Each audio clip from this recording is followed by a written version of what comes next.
भूमि अपने ससुराल में गृह प्रवेश कर अंदर आती है। तभी अंजलि अपनी भाभी से कहती है, अरे वाह भाभी, क्या बात है, मतलब आप तो ग्रेट हो। लेकिन क्यों अंजलि, तुम मुझे ऐसे क्यों कह रही हो? अब तुम इतने बड़े घर में आई हो शादी करके, तो ग्रेट हुई ना। ननद जी, मैं आपके कहने का मतलब नहीं समझ पा रही हूँ। अरे कुछ नहीं, मैं बस ये कहना चाहती हूँ कि तुम्हारे भाग खुल गए मेरे भैया से शादी करके। हाँ वो तो है, इनके जैसा इंसान मैंने आज तक नहीं देखा। इतना कहकर अब अंजलि अपने कमरे में चली जाती है। तो वहीं अब भूमि को अंजलि समझ नहीं आती और भूमि अपने पति अनूप से कहती है, अनूप जी, मुझे अंजलि समझ नहीं आ रही है। अरे वो ऐसी ही है, कभी कभी हमें भी समझ नहीं आती। भूमि कुछ नहीं बोलती और अनूप के साथ सो जाती है। अगली सुबह जब अंजलि बाहर अपना सामान लिए हॉल में बैठकर अपने भैया और भाभी का इंतजार कर रही थी, तभी भूमि हॉल में आती है। तब वो अपनी ननद को सामान लिए बैठा देखकर कहती है, अरे ननद जी, आप इतनी सुबह सुबह कहाँ जा रही हैं? भाभी, अब जब तुम आ ही गई हो मेरे भैया के लिए, तो मैं सोच रही हूँ क्यों ना मैं अपने ससुराल चली जाऊँ। अरे इतनी भी क्या जल्दी है? हाँ हाँ अंजलि, इतनी भी क्या जल्दी है, रुक जाओ यहाँ पर। मैं तो यही चाहती हूँ कि मैं यहाँ पर रुकूं। अच्छा ठीक है भाभी, अगर आप इतना बोल रही है तो कुछ दिन रुक जाती हूँ। अंजलि अब रुक जाती है और किचन में जाकर अपनी भाभी के हाथों में सोने के कड़े देखकर अपनी भाभी से कहती है, अरे भाभी, आपके हाथों के कड़े तो कितने भारी और सुंदर है। हाँ वो तो है। भाभी, ये कड़े आप मुझे दे सकती हो? अंजलि को भूमि मना नहीं कर पाती और ना चाहते हुए भी अब वो उसको अपने सोने के कड़े दे देती है। और ऐसे ही वो मुंह लटकाए अपने पति अनूप के पास जाती है और उसका लटका हुआ मुंह देखकर अनूप कहता है, अरे क्या हुआ भूमि, तुम इतनी उदास क्यों हो? अब क्या बताऊं अनूप जी, आपने जो कड़े दिए थे वो तो अंजलि ने ले लिए। तो तुमने दिए क्यों? उसने मांगा ही ऐसे कि मैं मना नहीं कर पाई। बस तो फिर जब दे दिया तो इतना क्या सोचना। लेकिन मुझे वो कड़े आपने दिए थे अनूप जी। अरे बाबा, तो क्या हुआ, मैं तुम्हें और ला दूंगा। तुम्हारे पति के पास पैसे की कमी थोड़ी ना है।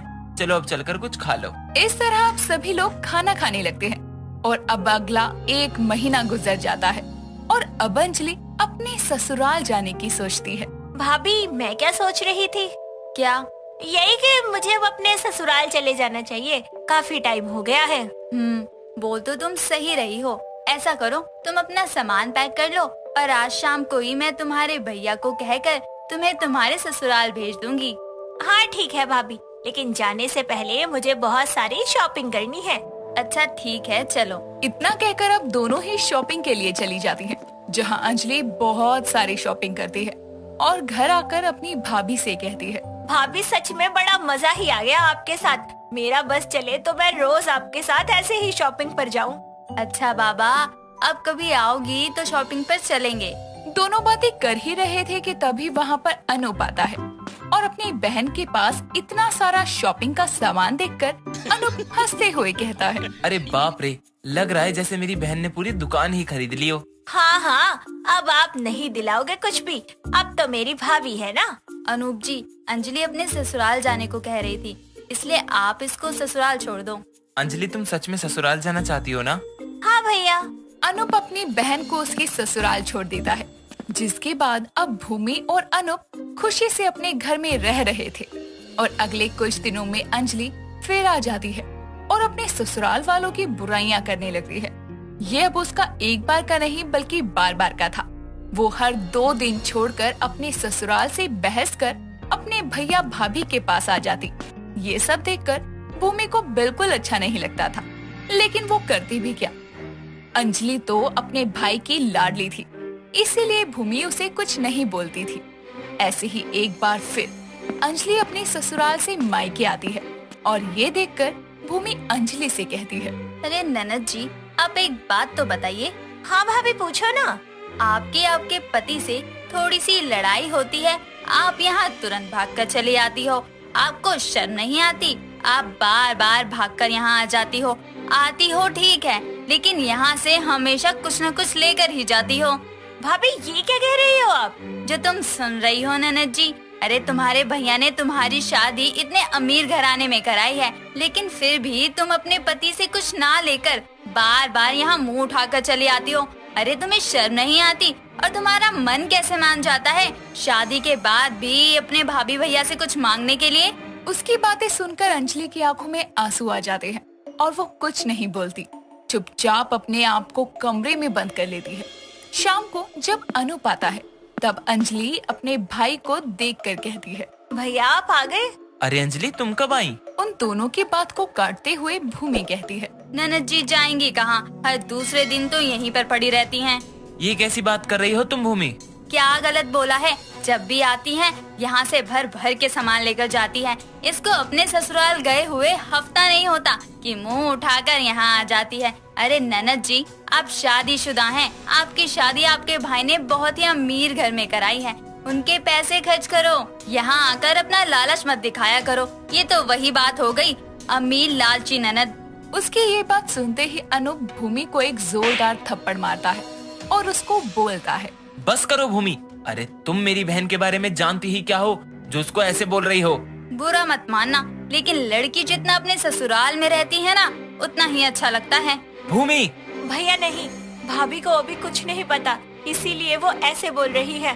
भाभी के ऊपर मत चिल्लाओ प्लीज। उसकी ये बात सुनते ही भूमि शांत हो जाती है और शांति से पूछती है, मुझे क्या नहीं पता? आखिर आप सब लोग मुझसे छुपा क्या रहे हैं? मैं बताता हूँ। मेरी बहन अंजलि, जिसको तुम अमीर लालची ननद बोल रही हो, वो पहले लालची नहीं थी और ना ही अब है। वो अपनी हालत से मजबूर है और उसकी इस मजबूरी के पीछे किसी और का हाथ नहीं बल्कि मेरा हाथ है। मतलब ये कि अंजलि पहले एक लड़के से प्यार करती थी और वो गरीब घर से था। मेरी बहन ने उसको मुझसे मिलवाया, लेकिन वो गरीब था। बस इसीलिए मैंने अपनी बहन की शादी उससे नहीं करवाई और इसकी शादी एक बहुत ही अमीर घर में करवा दी। उस समय मैंने अपनी बहन के लिए ऐशो आराम देखा, लेकिन मुझे नहीं पता था कि इन ऐशो आराम के पीछे मेरी बहन की लाइफ स्पॉइल होने वाली है। मतलब मैंने अपनी बहन की शादी बहुत ही अमीर घर में करवा तो दी, लेकिन वहाँ मेरी बहन को इज्जत नहीं मिली। लड़का ऑलरेडी मैरिड था। इस बात से मैं अनजान था और यहाँ अपने माता पिता के साथ खुशी से रह रहा था, लेकिन मेरी बहन हर एक चीज के लिए तरसने लगी। आखिर में उसके शादीशुदा होने की खबर हम तक आ ही गई और ये सदमा मम्मी पापा बर्दाश्त नहीं कर पाए और वो गुजर गए। फिर मेरी बहन का डिवोर्स हो गया। तब से मेरी बहन अपने ससुराल में ना रहकर अकेले रहती है। ये सारी बातें सुनकर भूमि को बहुत पछतावा होता है और वो अपनी ननद से माफी मांगते हुए कहती है, ननद जी मुझे माफ कर दो, मैंने ना जाने तुम्हें क्या क्या बोल दिया। मेरी ननद तो अमीर लालची ननद नहीं बल्कि एक स्ट्रॉन्ग ननद है। कोई बात नहीं भाभी, आपको पता नहीं था इसीलिए आपने ऐसा कहा। अनूप जी, अब ननद जी बाहर नहीं बल्कि हमारे साथ रहेंगी। इस तरह अब सभी हंसी खुशी साथ में रहते हैं।